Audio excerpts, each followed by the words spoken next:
To worship none but Allah is the starting point of Islam. Isn't that true? What's the highest point you can reach with Allah? Ihsan. The starting point with parents is ihsan.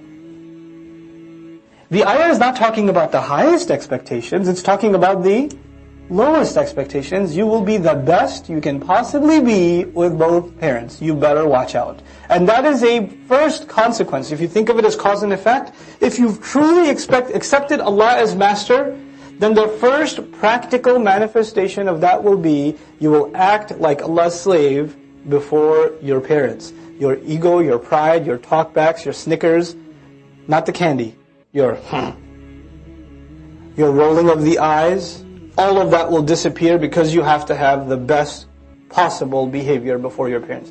This is probably one of the hardest commandments in Islam in 2012. Maybe it wasn't harder before. Maybe it was a society that all around was a society of respect.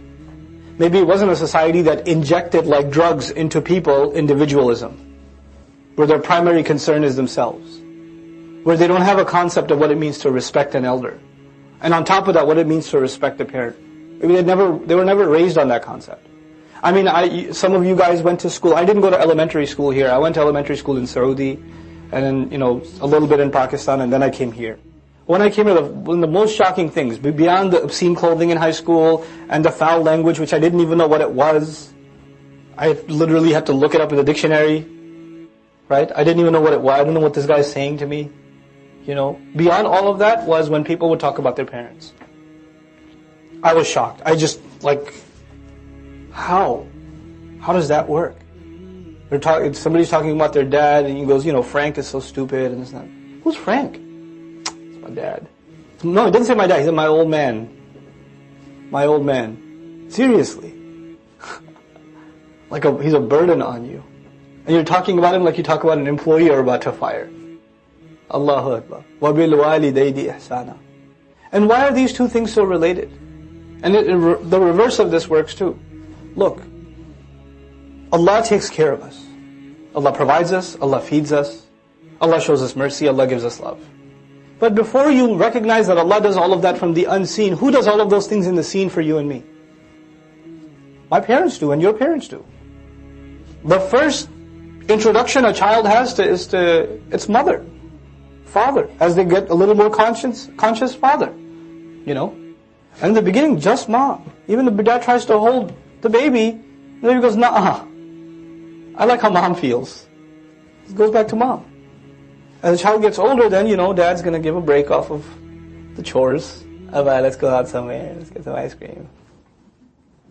Don't tell mama. But there's a very direct relationship. Their entire world revolves around, them. And, when I'm out of the house, or when the wife is out of the house, what do the kids say all the time? Where's mama?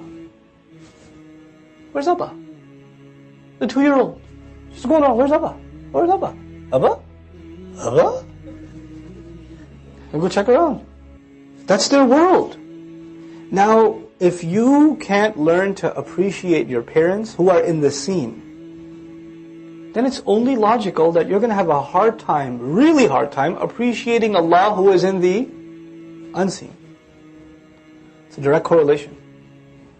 Our inability to show gratitude and show appreciation to the most direct favor of Allah, our parents, has something to do with our inability to pray on time, our inability to make dua sincerely, our inability to cry in salat.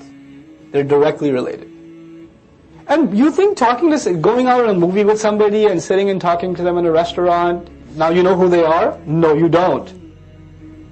What kind of delusional world do you live in that you have that idea? That's not how you know people. People present what they want you to see outside. Their real self comes out when they live with you. That's when the real self comes out.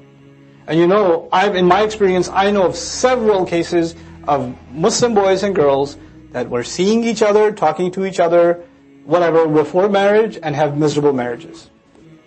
Absolutely miserable. And they keep saying, I thought you were someone else. I thought you were someone else. They keep repeating the same phrase. Their own logic slapped in their face.